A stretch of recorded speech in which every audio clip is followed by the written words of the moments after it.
Hey beautiful people, it is Candace of CoachAblaze.com. Today I wanted to talk about how to make it in journalism. Oh boy, this is a toughie. This is a toughie. Just thinking about everything that comes with it is just like, oh gosh. I'm just grateful that I'm still here. I'm still working and I'm doing my thing. But let's see. Um my beautiful people. As far as breaking into the industry, you need experience. The best way to get experience is with an internship. Um, Internships are great. You get hands-on experience, whether that is writing, taking photos if you're into photography, if it's styling, if you're into fashion or whatever. You have that first-hand experience that you cannot get anywhere else. In college, if you are in college, I would say, why don't you start seeing how you can work for the college paper and work your way up to maybe like an editor or a high position within the paper, so that way you can have that standout feature that shows that you are an overachiever on your resume. Resume is key. Your resume has to be grammatically correct.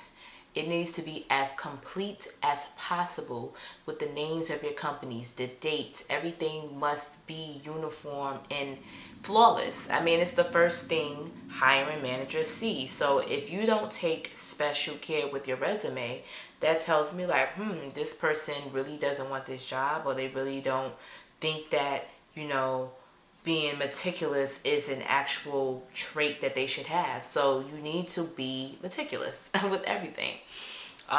Let's say you do get that job.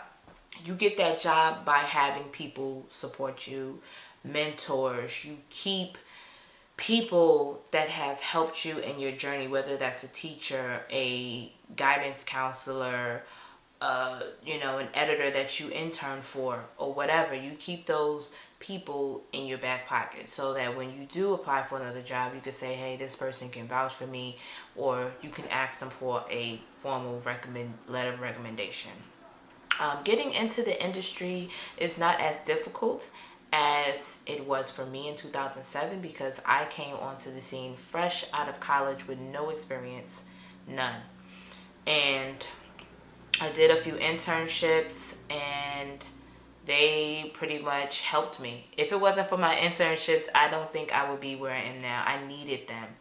I interned at Time Out New York magazine, I interned at Working Mother magazine, and I interned at Zinc magazine. And all three magazines were totally different. I got all three of those internships, I believe, except for maybe Working Mother. I got that through word of mouth from one of my sorority sisters, but they all came from ed2010.com, and the site is just like still amazing to this day. So if you are interested in keeping up with the news and the news as far as how publications are hiring, I would highly suggest you follow a website like that or Media Bistro. um what else? What else can I say? Let's say you do get that job and you have to now prove yourself. You need to have the basics down packed. You have the basics down packed, that will give you more opportunities to move up, more opportunities to write stories, more opportunities to report. You have to actually do the work. So what does doing the work entail? In this day and age, you need to have that old school knowledge and the new school knowledge. And that means for the old school, having your grammar down packed. Grammar for me, I struggle with grammar. I'm not even going to lie. But I am like a constant knowledge seeker. So what I do is I read. I read all the time. I look at how other writers write. I look at how they formulate their sentences and how they punctuate certain things. Should I use an M dash here? Or should I use a regular dash? Should I use a colon to introduce, this sentence? It's just so much you have to learn. And it takes time. So don't beat yourself up if you don't know everything.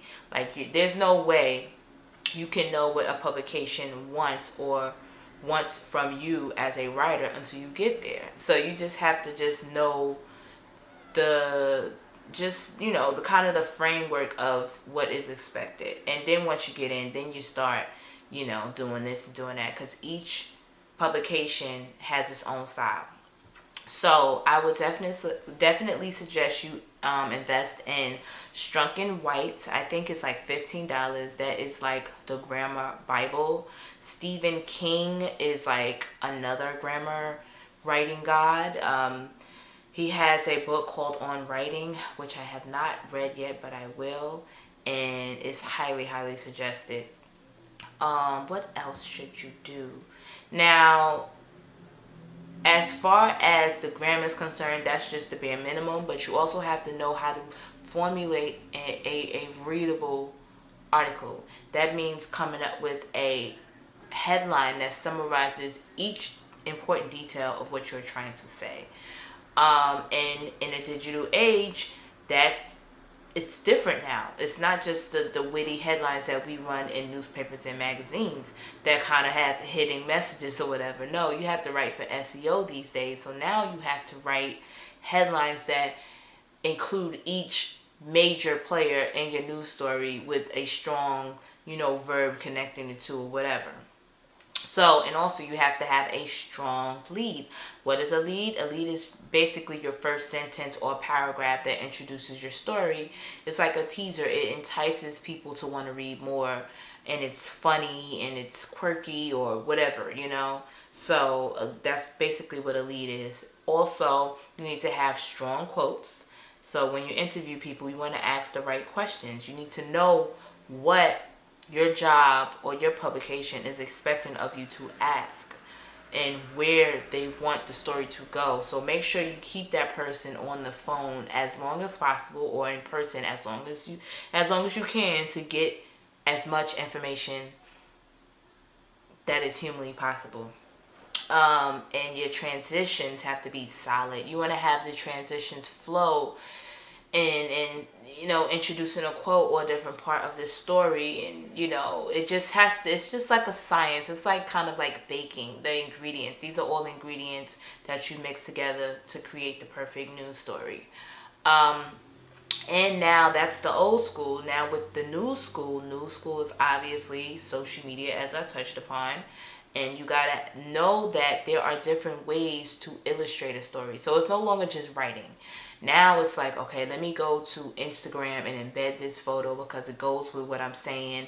This person posted this Instagram picture and it supports my argument. Or let me post these tweets because it kind of backs up what I'm saying.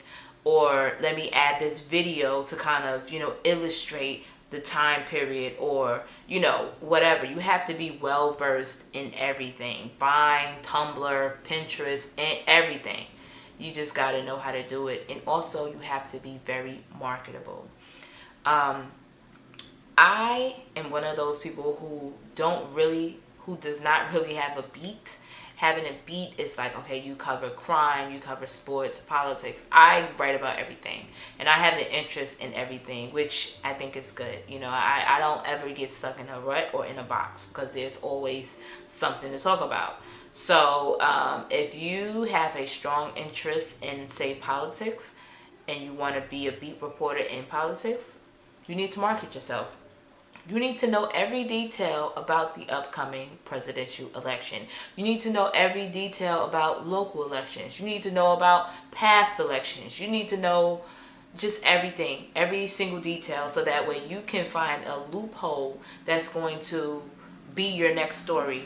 Something that is uncharted territory that no one ever thought of before, because this is going to be your jam. This is going to be your way to just victory.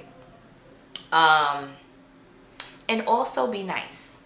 This industry is very small. You're going to run into the same people. You never know who you're going to be working with. The intern that you worked with can be your boss next week. You just don't really know. Or the guy that you was dating could, you know, it just doesn't matter. So you need to be nice to everyone and be outgoing, but don't be annoying, if that makes sense. You know, don't be annoying with it. Don't be a bitch. Don't be a pester. Don't be